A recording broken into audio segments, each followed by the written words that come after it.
Chers amis, bonjour. J'aimerais vous parler aujourd'hui de la nécessité dans notre vie spirituelle, dans notre marche avec le Seigneur, d'être les spectateurs de ce que Dieu fait ou de ce que Dieu veut faire dans notre vie ou au travers de notre vie. C'est une position que le Seigneur m'a enseignée, qu'il m'a demandé de prendre personnellement dans ma vie, dans la marche de son œuvre, et j'aimerais partager avec vous ces quelques pensées qui, je le crois, concernent chacun de nous. Nous avons besoin d'apprendre à être les spectateurs des œuvres magnifiques du Seigneur. Et pour introduire mon message aujourd'hui, j'aimerais lire avec vous ou pour vous quelques versets tout d'abord dans le livre de l'Exode au chapitre 14 et nous lirons au verset 10. Exode 14, verset 10. Pharaon approchait. Les enfants d'Israël levèrent les yeux, et voici les Égyptiens étaient en marche derrière eux. Et les enfants d'Israël eurent une grande frayeur, et crièrent à l'Éternel. Ils dirent à Moïse, « N'y avait-il pas des sépulcres en Égypte, sans qu'il fût besoin de nous mener au désert? Que nous as-tu fait en nous faisant sortir d'Égypte? N'est-ce pas là ce que nous te disions en Égypte? Laisse-nous servir les Égyptiens, car nous aimons mieux servir les Égyptiens que de mourir au désert. » Moïse répondit au peuple, « Ne craignez rien, restez en place et regardez la délivrance que l'Éternel va vous accorder en ce jour, car les Égyptiens que vous voyez aujourd'hui, vous ne les verrez plus jamais. L'Éternel combattra pour vous et vous gardez le silence. » Je rappellerai brièvement le contexte. Israël a été esclave au pays d'Égypte pendant 430 ans et Dieu a décidé de mettre un terme à cet esclavage après avoir frappé l'Égypte, Pharaon et sa cour de 10 plaies, la dernière étant une plaie terrible puisque tous les premiers-nés d'Égypte sont morts. Après la manifestation de ces jugements de Dieu, Israël est sorti d'Égypte en une nuit, la nuit de la Pâque. Après avoir marché quelque temps, Israël se retrouve au bord de la mer Rouge. Une situation extrêmement difficile, parce qu'à un moment donné, Pharaon, regrettant d'avoir perdu et la présence et les services des Israélites, décide de mobiliser sa cavalerie, ses chars, et il part à la poursuite des enfants d'Israël pour les ramener en Égypte. Israël se trouve donc dans cette situation difficile, extrêmement difficile, dont on ne voit pas une issue humaine possible. Il y a la mer Rouge devant eux qui leur barre la route, et il y a derrière eux l'armée des Égyptiens qui s'approche de plus en plus. On imagine aisément la panique des enfants d'Israël dans cette situation, et Moïse donne au peuple de la part de Dieu le message qu'il a besoin d'entendre, le message qui doit fortifier leur cœur. Ne craignez rien, restez en place et regardez la délivrance que l'Éternel va vous accorder en ce jour. En d'autres termes, ne bougez pas et acceptez dans la foi d'être les spectateurs de ce que l'Éternel va faire et de ce que l'Éternel va faire pour vous. Restez en place. Qu'est-ce qu'il pouvait faire d'autre? Avancer, c'était impossible parce qu'il y avait la mer Rouge. Reculer, c'était, passez-moi l'expression, se jeter dans la gueule du lion, se jeter dans les rangs de l'ennemi. Il fallait ni avancer, ni reculer, mais rester en place. Il fallait ni s'agiter, ni paniquer, ni courir de ci, de là. Tout cela n'aurait servi de rien. J'aimerais relire le verset 14. Voici ce que Moïse dit: « L'Éternel combattra pour vous, et vous gardez le silence. » C'est Dieu qui allait combattre pour son peuple et qui allait combattre de quelle manière.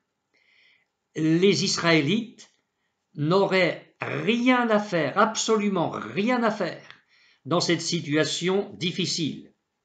Alors la suite du récit est passionnante. Nous lisons au verset 19. L'ange de Dieu qui allait devant le camp d'Israël partit et alla derrière eux. Et la colonne de nuée qui les précédait partit et se tint derrière eux. Elle se plaça entre le camp des Égyptiens et le camp d'Israël. Cette nuée était ténébreuse d'un côté, et de l'autre, elle éclairait la nuit. Et les deux camps n'approchèrent point l'un de l'autre pendant toute la nuit. Le peuple reste en place, mais Dieu, vous le remarquez, est en mouvement. Dieu va se placer entre les deux camps et ainsi les empêcher de s'approcher l'un de l'autre. Du côté des Égyptiens, c'est la nuit, et du côté des Israélites, c'est la lumière. Et sur le plan spirituel, il en est ainsi de nous. Le monde est plongé dans les ténèbres. Quant à nous, nous sommes les enfants de la lumière. Dieu se place entre nos ennemis et nous, entre nos difficultés et nous, entre nos problèmes et nous. Et il y a des heures où nous n'avons pas à bouger, à nous inquiéter, mais à laisser faire le Seigneur. Je lis maintenant la suite au verset 21. Moïse étendit sa main sur la mer, et l'Éternel refoula la mer par un vent d'Orient qui souffla avec impétuosité toute la nuit. Il mit la mer à sec et les eaux se fendirent. Mais qui pouvait accomplir un prodige semblable? Seul l'Éternel qui tient l'univers dans sa main pouvait accomplir un tel prodige. Les enfants d'Israël entrèrent au milieu de la mer à sec, et les eaux formaient comme une muraille à leur droite et à leur gauche. Et avouez que ce devait être impressionnant, et j'imagine que les Israélites avaient hâte de sortir de là et de retrouver le plus vite possible l'autre rive. Et ce n'est pas tout. Je lis au verset 23, les Égyptiens les poursuivirent, et tous les chevaux de Pharaon, ses chars et ses cavaliers entrèrent derrière eux au milieu de la mer.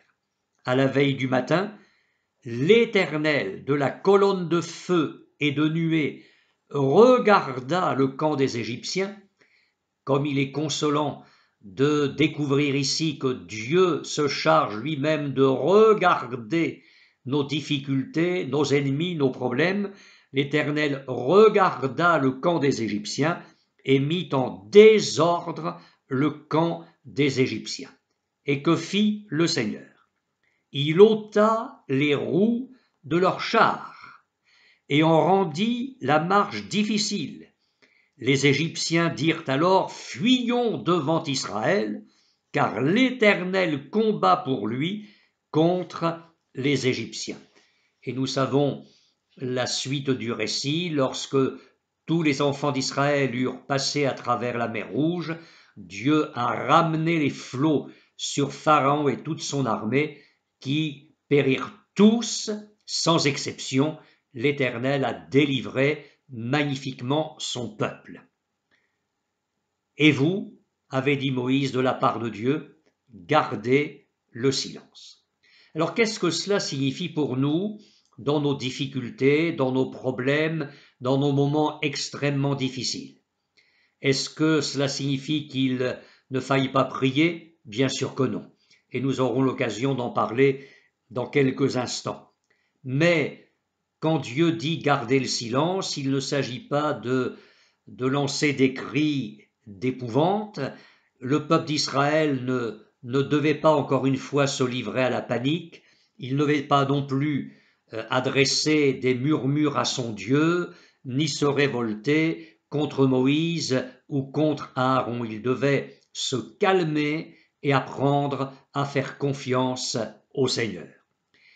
Vous connaissez certainement bien ce texte des Lamentations de Jérémie. Il est bon d'attendre en silence le secours de l'Éternel. Et vous, mon frère, ma sœur en la foi, qui me regardez, qui m'écoutez en cet instant, et qui traversez des moments extrêmement difficiles, vous demandant comment vous pourriez bien vous en sortir, eh bien je vous dis de la part du Seigneur, il est bon d'attendre en silence son secours. Placez-vous dans la foi et décidez d'être le spectateur, la spectatrice de ce que l'Éternel va faire glorieusement pour vous. Nous avons un autre exemple dans la parole de Dieu lorsqu'il s'est agi de la prise de Jéricho. L'Éternel, dans cette circonstance-là, dans cette étape nouvelle de son peuple, a fait ce que son peuple ne pouvait pas faire. La parole de Dieu nous dit en effet que Jéricho était fermé et barricadé devant les enfants d'Israël, personne ne sortait et personne n'entrait, même pas les enfants d'Israël. Alors Dieu a demandé à son peuple ou a indiqué à son peuple une méthode de combat qui relève de la folie divine. Sur le plan humain, il y a de quoi afficher un sourire moqueur. Voici ce que je lis dans le livre de Josué, au chapitre 6, verset 6. Josué, fils de Nun, appela les sacrificateurs et leur dit « Portez l'arche de l'alliance » et que 7 sacrificateurs portent 7 trompettes retentissantes devant l'arche de l'Éternel. Et il dit au peuple, marchez, faites le tour de la ville, et que les hommes armés passent devant l'arche de l'Éternel. Lorsque Josué eut parlé au peuple, les 7 sacrificateurs qui portaient les 7 trompettes retentissantes devant l'Éternel se mirent en marche et sonnèrent des trompettes. L'arche de l'alliance de l'Éternel allait derrière eux. Les hommes armés marchaient devant les sacrificateurs qui sonnaient des trompettes et l'arrière-garde suivait l'arche. Pendant la marche, on sonnait des trompettes. Josué avait donné cet ordre au peuple. Vous ne crierez point, vous ne ferez point entendre votre voix, et il ne sortira pas un mot de votre bouche jusqu'au jour où je vous dirai « poussez des cris », alors vous pousserez des cris. Vous remarquez cette recommandation de Josué dans ce texte que je viens de lire, « Vous ne crierez point, vous ne ferez point entendre votre voix ». Alors le peuple a adopté cette méthode de combat pendant 6 jours. Chaque jour, ils ont fait une fois le tour de la ville dans cet ordre prescrit par l'Éternel, prescrit soigneusement par l'Éternel. Le peuple faisait chaque jour une fois le tour de la ville et rentrait dans son camp. Le 7e jour, ce fut différent. parce que le Seigneur avait dit que le 7e jour, il devrait se lever de bon matin et faire 7 fois le tour de la ville. Je lis au verset 15, « Le 7e jour, ils se levèrent de bon matin dès l'aurore, et ils firent de la même manière 7 fois le tour de la ville. Ce fut le seul jour où ils firent 7 fois le tour de la ville. » Eh bien là encore, il fallait garder le silence jusqu'au moment où Josué lancerait cet ordre, pousser des cris. Et c'est ce que le peuple a fait. Il a poussé des cris, et au moment où le peuple a poussé des cris sur l'ordre de Josué, les murailles de la ville se sont écroulées. Je lis au verset 20, chapitre 6 de Josué, verset 20, le peuple poussa des cris, et les sacrificateurs sonnèrent des trompettes. Lorsque le peuple entendit le son de la trompette, il poussa de grands cris, et la muraille s'écroula. La muraille de la ville s'écroula, le peuple monta dans la ville, chacun devant soi. Permettez-moi, en rapport avec cet épisode de l'histoire d'Israël, de vous rappeler cette parole que nous trouvons dans le psaume 37, versets 5 et verset 7. « Recommande ton sort à l'Éternel, mets en lui ta confiance, et il agira. Il fera paraître ta justice comme la lumière, et ton droit comme le soleil à son midi.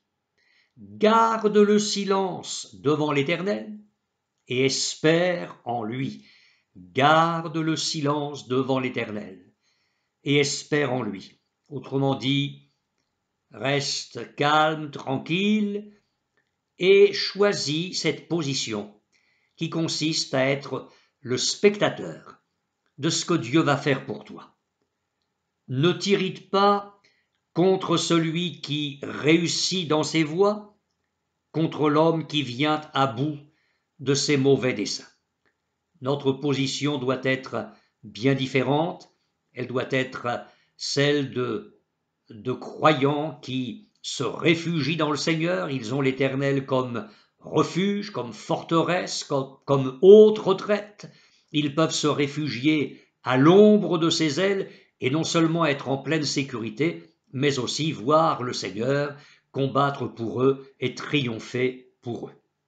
Je voudrais encore prendre un exemple dans la parole de Dieu, c'est celui de Gédéon lorsqu'il est entré en guerre contre Madian. Vous savez que Madian est monté contre les enfants d'Israël et que Gédéon a dû mobiliser ses troupes. Alors il s'est trouvé avec une armée confortable de 32 000 hommes. Puis Dieu a regardé cette armée et il a dit à Gédéon, tu sais, ils sont trop nombreux et en cas de victoire, ils pourraient en tirer gloire contre moi. Alors on va faire du tri, tu vas d'abord t'adresser au peuple et tu vas dire que ceux qui ont peur, qui ont de la crainte, rentrent chez eux. Et peut-être Gédéon a dû se dire, bon, il va en partir quelques-uns, il est possible qu'au milieu de mes troupes, quelques hommes aient de la crainte. Mais il en a vu partir 22 000. Et Gédéon s'est retrouvé avec 10 000 hommes. Et l'Éternel lui a dit, tu sais, ils sont encore trop nombreux. Et Gédéon a dû se dire, mais alors combien il va m'en rester? Et le Seigneur a dit, tu vas les mener au torrent et le peuple va boire. Ceux qui vont prendre de l'eau avec la main et les ramener à la bouche et laper l'eau comme l'après le chien, tu les mettras de côté. Et le reste du peuple s'est mis à genoux pour boire, il s'est installé confortablement, il a pris son temps, il a pris ses aises, et Dieu a dit, eh bien écoute, c'est avec les 300 que tu vas combattre contre Madian. 300 contre 32 000 au départ. Dieu a ses choix, Dieu a ses méthodes, Dieu sait ce qu'il fait, il ne se trompe jamais. Dieu ne commet aucune erreur. Dieu a fortifié Gédéon, il l'a encouragé, je ne prends pas le temps de vous parler de cela. Gédéon a divisé son corps d'armée en 3 groupes autour du camp de Madian, et puis il a agi selon les directives que Dieu avait mises dans son cœur. Chaque combattant était muni d'une cruche, à l'intérieur de laquelle se trouvait un flambeau, et chacun était muni également d'une trompette. Et le Seigneur avait précisé les choses pour Gédéon. Il a dit, tu vas faire les choses de cette manière, et puis quand tu les feras, chaque homme les fera à son tour. Alors Gédéon a dit, eh bien écoutez, vous allez faire exactement comme moi. Quand je vais briser la cruche, vous briserez vos cruches, vous allez saisir le flambeau, et puis vous allez sonner de la trompette. J'aimerais lire avec vous au chapitre 7 du livre des Juges, à partir du verset 19. Gédéon et les 100 hommes qui étaient avec lui, parce que les 200 autres étaient divisés en 2 groupes à d'autres endroits autour du camp de Madian, Gédéon et les 100 hommes qui étaient avec lui arrivèrent aux abords du camp au commencement de la veille du milieu, comme on venait de placer les gardes. Ils sonnèrent de la trompette et brisèrent les cruches qu'ils avaient à la main. Les 3 corps sonnèrent de la trompette et brisèrent les cruches. Ils saisirent de la main gauche les flambeaux et de la main droite les trompettes pour sonner, et ils s'écrièrent « Épée pour l'Éternel et pour Gédéon ». Et écoutez bien, ils restèrent chacun à sa place autour du camp, et tout le camp se mit à courir et à pousser des cris et à prendre la fuite. Les 300 hommes sonnèrent encore de la trompette, et dans tout le camp, l'Éternel leur fit tourner l'épée les uns contre les autres. Les enfants d'Israël sont restés à leur place, les combattants de Gédéon sont restés à leur place, et ils ont été les spectateurs de ce que Dieu a fait. Dieu a permis que les ennemis se dressent les uns contre les autres et s'entretuent les uns les autres. Les enfants d'Israël, les combattants, les guerriers de Gédéon, n'ont rien eu à faire. Ils sont restés en place et ils ont regardé l'œuvre de Dieu. Alors, je pourrais prendre d'autres exemples dans la parole de Dieu, le temps me manquerait pour le faire. J'aimerais simplement souligner ceci et poser une question au point où j'en suis dans mon message. Est-ce à dire que nous n'avons absolument rien à faire dans notre marche avec le Seigneur et que nous devions nous installer dans une passivité totale? Bien sûr que non, et je vais y venir dans quelques instants. Je voudrais simplement insister maintenant sur notre responsabilité, la responsabilité des enfants de Dieu dans le combat spirituel, dans la marche spirituelle, dans la vie spirituelle avec le Seigneur. La responsabilité, notre responsabilité, eh bien, c'est tout d'abord la foi. Dans l'épisode de la mer Rouge dont je parlais tout à l'heure, il fallait la foi dans ce que Dieu avait dit et dans ce que Dieu avait promis. D'ailleurs, des siècles plus tard, l'auteur de l'Épître aux Hébreux écrit ceci au chapitre 11 de son Épître, verset 29, « C'est par la foi qu'ils traversèrent la mer Rouge comme un lieu sec, tandis que les Égyptiens qui en firent la tentative furent engloutis. » Dans nos difficultés, il s'agit de placer la foi dans ce que Dieu dit, dans ce que Dieu nous dit, dans ce que Dieu nous a dit face à nos problèmes, à nos difficultés, à notre situation difficile. Et si nous n'avons pas encore à ce jour Si vous n'avez pas encore à ce jour une parole de Dieu précise sur laquelle vous appuyez, eh bien cherchez le Seigneur. Et quand il vous aura donné cette parole, une parole qui vient directement de lui, une parole sur laquelle vous pouvez vraiment vous appuyer comme sur un roc inébranlable, alors placez votre foi dans ce que Dieu dit. Marchez avec votre cœur sur le sentier de la foi, mais pour ce qui est des œuvres humaines, restez en place, ne bougez pas, soyez encore une fois spectateurs des œuvres de Dieu. Notre position, eh bien, souvenez-vous avec moi de ce qui s'est passé lors de la prise de Jéricho. Là encore, il fallait la foi, mais il fallait aussi l'obéissance.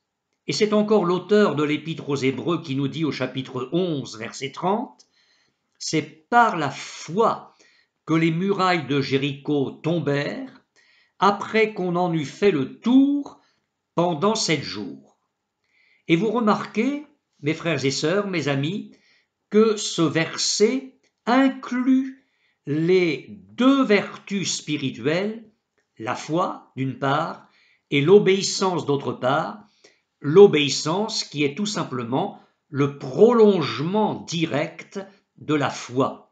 Quand on croit, on obéit. Et ces deux vertus ont été l'armure spirituelle des enfants d'Israël devant Jéricho. Ils ont cru et ils ont obéi à la parole du Seigneur. Alors permettez-moi maintenant de faire un tout petit survol très rapide de l'enseignement qui nous est donné à ce sujet dans le Nouveau Testament. Et là, je ferai un survol, un résumé très très rapide et qui est loin d'être complet, je le dis tout de suite. C'est Jésus qui, lors des noces de Cana, a changé l'eau en vin. Qui pouvait le faire, si ce n'est lui? Mais il a fallu lui obéir. Il a fallu remplir d'eau les 6 vases de pierre destinés aux purifications des Juifs. Puis il a fallu obéir à Jésus en allant porter les vases à l'ordonnateur du repas. Il a fallu obéir à Jésus en puisant l'eau, et le reste n'a été que le constat de ce que Jésus a fait de merveilleux. Ils ont tous été les spectateurs de ce que Jésus venait de faire de glorieux. Ce fut le premier miracle que Jésus a fait. Il a manifesté sa gloire et ses disciples crurent en lui. C'est Jésus qui a accompli le miracle de la pêche miraculeuse. Le matin, les disciples n'avaient rien pris dans leur filet, absolument rien, et lorsque le Seigneur a demandé à Pierre de jeter son filet, Pierre a fait une remarque sur le plan humain pertinente: « Maître, nous avons travaillé toute la nuit sans rien prendre. » Sous-entendu, nous sommes des pêcheurs de métier, nous connaissons notre affaire, nous n'avons rien pris cette nuit, c'est pas ce matin qu'on va prendre quelque chose. Mais, parce que tu le dis, parce que c'est toi qui le dis, sur ta parole, je jetterai le filet. Et nous connaissons la suite, une pêche miraculeuse, inouïe, les filets étaient remplis, la barque s'enfonçait par le poids des poissons, il a fallu faire appel à l'autre barque, on a demandé de l'aide pour tirer jusqu'à terre cette pêche miraculeuse. Donc Jésus a fait ce que personne ne pouvait faire, mais il y a eu une part personnelle, il a fallu jeter les filets, croire et obéir. C'est Jésus qui a ouvert les yeux de l'aveugle. Mais cet aveugle a dû aller se laver les yeux au réservoir de Siloé. Jésus avait fait de la boue avec sa salive, l'avait appliquée sur les yeux de l'aveugle et lui avait dit « Tu vas aller te laver au réservoir de Siloé ». Cet homme aurait pu dire « Mais pourquoi il n'a pas fait avec moi ce qu'il a fait avec d'autres? Il a simplement posé ses mains sur leurs yeux et il les a guéris. Pourquoi avec moi c'est différent ?» Cet homme n'a pas discuté. Il s'est fait guider probablement, bien évidemment, jusqu'au réservoir de Siloé. Il s'est lavé les yeux et au moment où il s'est lavé les yeux, le miracle s'est produit, il a vu clair. Seul Jésus pouvait faire cela, même à distance, mais cet homme a dû croire et obéir. C'est Jésus qui a ressuscité Lazare. Qui pouvait faire un prodige de cette taille?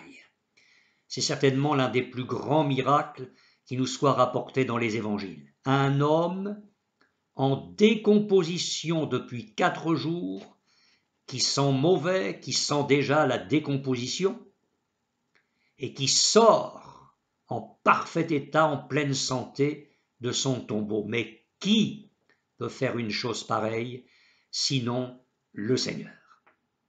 Mais il y a une chose que le Seigneur n'a pas faite, c'est de rouler la pierre. Il pouvait le faire, mais il ne l'a pas fait. Parce que dans les actions surnaturelles de Dieu, il y a toujours la part de Dieu et la nôtre, et j'y viendrai en conclusion. Et dans cette circonstance bien particulière, la part de ceux qui étaient là a été de rouler la pierre. Et rouler la pierre signifiait au moins obéir à Jésus et au mieux croire dans celui qui venait de dire « Je suis la résurrection et la vie » et qui avait ajouté à une femme éplorée « Si tu crois, tu verras la gloire de Dieu ». Alors la pierre étant roulée, Jésus a prononcé 2 mots, Lazare sort, et le prodige s'est accompli. Ce ne sont là que quelques exemples, nous pourrions en prendre une multitude d'autres. Je voudrais maintenant poser cette question, pourquoi est-ce notre véritable position que de choisir d'être les spectateurs de ce que Dieu fait? Qu'a dit le prophète Ésaïe? Éternel, tu nous donnes la paix, car tout ce que nous faisons, c'est toi qui l'accomplis pour nous. Ésaïe chapitre 26, verset 12. Nous prenons cette position parce qu'au fond, il y a bien des circonstances dans lesquelles nous ne pouvons rien faire. Nous sommes tout à fait impuissants et il faut nous en remettre à notre Dieu qui est un Dieu de miracles. Qu'a dit Jésus? Sans moi, vous ne pouvez rien faire. Évangile de Jean, chapitre 15, verset 5. Alors c'est vrai non seulement dans le fait de porter du fruit, parce que c'est le contexte dans lequel Jésus a prononcé cette parole, mais c'est vrai également pour tout ce qui concerne notre vie spirituelle. Sans Jésus, nous ne pouvons rien faire. Qu'a dit l'apôtre Paul? Ce n'est pas à dire que nous soyons par nous-mêmes capables de concevoir quelque chose comme venant de nous-mêmes. Notre capacité, au contraire, vient de Dieu. Il nous a aussi rendus capables d'être ministres d'une nouvelle alliance. Et alors le texte original, le texte grec traduit littéralement est intéressant. Non pas que nous sommes capables de nous-mêmes de mettre à notre compte quelque chose venant de nous-mêmes.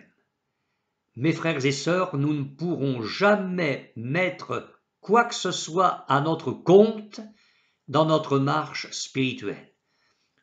Tout ce qui se fait de magnifique, de glorieux, vient du Seigneur. Nous sommes les spectateurs de ce que Dieu fait.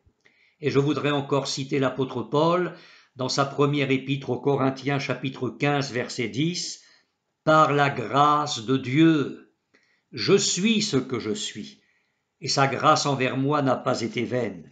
Loin de là, j'ai travaillé plus que tous, non pas moi toutefois, mais la grâce de Dieu qui est avec moi. Et rappelez-vous les paroles de l'apôtre dans l'épître aux Philippiens chapitre 2 verset 13, c'est Dieu qui produit en vous, le vouloir et le faire selon son bon plaisir. Et j'aime beaucoup ce texte de l'épître aux Hébreux, chapitre 13, versets 20 et 21, que le Dieu de paix, qui a ramené d'entre les morts le grand pasteur des brebis, autrement dit le Dieu qui a déployé sa puissance dans le Christ en le ressuscitant des morts, eh bien ce Dieu de paix qui a ramené d'entre les morts le grand pasteur des brebis par le sang d'une alliance éternelle, notre Seigneur Jésus, vous rende capable de toute bonne œuvre pour l'accomplissement de sa volonté et fasse en vous ce qui lui est agréable par Jésus-Christ, auquel soit la gloire au siècle des siècles. Amen. En d'autres termes, le Dieu de paix, donc nous n'allons pas avoir besoin de nous agiter, de nous démener vainement. Nous aurons contact, communion, communication avec notre Dieu qui est le Dieu de paix. Un Dieu qui va déployer sa puissance en nous et au travers de nous. C'est le Dieu qui a ramené d'entre les morts le grand pasteur des brebis. Le Seigneur va déployer sa puissance en nous pour que nous soyons capables de faire et d'être. Il fera en nous ce qui lui est agréable. Nous n'aurons pas des efforts charnels démesurés à accomplir. Ça sera l'œuvre du Seigneur en nous. Et il déploiera sa puissance en nous pour ce que nous aurons à faire, pour tout service. Il nous rendra capables de toute bonne œuvre pour l'accomplissement de sa volonté. Il y a des doctrines dans le monde où on dit que l'homme est Dieu, il faut aller puiser en soi-même les ressources, aller chercher au fond de soi-même les forces nécessaires. C'est une voie pernicieuse. La parole de Dieu, elle nous apprend à dépendre du Seigneur, à vivre dans sa communion, à recevoir de lui, jour après jour, les qualifications dont nous avons besoin. Nous serons les spectateurs de ce que Dieu fera en nous, nous serons les spectateurs de ce que Dieu fera par nous, au travers de nous. La juste position, notre part, quelle est-elle? Je vais y revenir pour conclure. C'est d'abord la prière, bien évidemment. Il ne s'agit pas, quand Dieu nous dit garder le silence, il ne s'agit pas de ne plus prier. Nous comprenons bien ce que Dieu veut dire. Donc nous avons besoin, bien sûr, de prier, de persévérer dans la prière, de prier abondamment, d'y veiller avec action de grâce. Paul dit prier sans cesse. Dans certains combats contre les forces sataniques, nous devrons y ajouter le jeûne. Jésus a enseigné ses disciples dans une certaine circonstance en leur disant cette espèce de démon ne sort que par la prière et le jeûne. Notre part, ce sera l'exercice constant de notre foi. Vous savez qu'à 4 reprises dans la parole de Dieu, dans le livre du prophète Habacuc, dans l'épître aux Romains, dans l'épître aux Galates et dans l'épître aux Hébreux, à 4 reprises, Dieu dit « Mon juste vivra par la foi ». Si nous voulons vivre au sens spirituel, au sens plein du terme, nous avons besoin d'être des hommes et des femmes de foi. Mon juste vivra par la foi. Et puis notre part, c'est l'obéissance à ce que Dieu nous demande d'être et à ce que Dieu nous demande de faire. Alors, concrètement, le témoignage pour gagner des âmes à Christ. Si nous sommes serviteurs de Dieu, la prédication. si nous sommes membres du corps de Christ, son Église, eh bien le service que nous accomplissons est dans ces branches-là de service, de témoignage, de prédication, eh bien avec la grâce de Dieu, nous obéirons au Seigneur et nous ferons ce qu'il nous demande, rien de plus et rien de moins. Parce qu'il ne s'agira pas d'aller au-delà. Et je m'explique maintenant. Il faut être conscient, mes frères et sœurs, que le miracle. Alors, le miracle, c'est quoi? La conversion d'un pécheur, d'un membre de famille, d'un ami, d'un collègue de travail, d'un voisin, peu importe. La conversion est un miracle de Dieu. La guérison du corps dans des situations difficiles, incurables, la délivrance de liens démoniaques, voire de possessions démoniaques, l'exaucement de nos prières, tout cela appartient à Dieu et à Dieu seul. Donc nous ne devons pas aller au-delà et nous contenter de faire notre part, et je le répète une fois de plus, accepter d'être les spectateurs de ce que Dieu fera. Ne tombons pas, mes frères et sœurs, ne tombons pas dans le piège de vouloir faire, même inconsciemment, ce que Dieu seul peut faire. Nous pouvons céder à l'impatience, nous pouvons céder à un zèle charnel, nous pouvons céder à l'orgueil, nous pouvons agir par ignorance des voies divines. Il faut absolument éviter tous ces écueils et nous reposer sur le Seigneur. N'ajoutons pas dans l'œuvre de Dieu nos méthodes aux siennes. Ce serait attrister le Seigneur et ce serait l'empêcher d'agir. Et je dirais, pire encore, ne substituons pas nos méthodes à celles de Dieu. Le monde a ses méthodes de management, de croissance, de développement. Il ne s'agit pas pour les églises, pour les serviteurs de Dieu, d'aller puiser dans ces méthodes-là pour accroître l'Église. Il peut y avoir effectivement des apparences de croissance qui nous donnent raison, mais Jésus a dit « ce qui est né de la chair est chair, ce qui est né de l'esprit est esprit ». Si nous employons des méthodes mondaines, nous aurons des résultats mondains, et c'est l'épreuve du feu, présentement ou éternelle, qui révélera la solidité de notre travail. Ne substituons jamais nos méthodes à celles de Dieu, ce serait l'offenser et courir à l'échec. Il me faut conclure, Dieu nous veut dépendants de lui. Dieu est jaloux de sa gloire, il ne la donnera jamais à un autre. Et dans l'Église, c'est à lui que revient la gloire, et c'est ce que l'apôtre Paul a écrit dans son épître aux Éphésiens au chapitre 3, verset 21, « À lui soit la gloire dans l'Église et en Jésus-Christ. » Cherchons le Seigneur, désirons mieux le connaître, lui, désirons mieux connaître ses voies, et puis faisons la part qui nous revient. Il ne la fera pas à notre place, mais laissons-le faire sa part, celle que nous ne pouvons pas faire, et pour cause.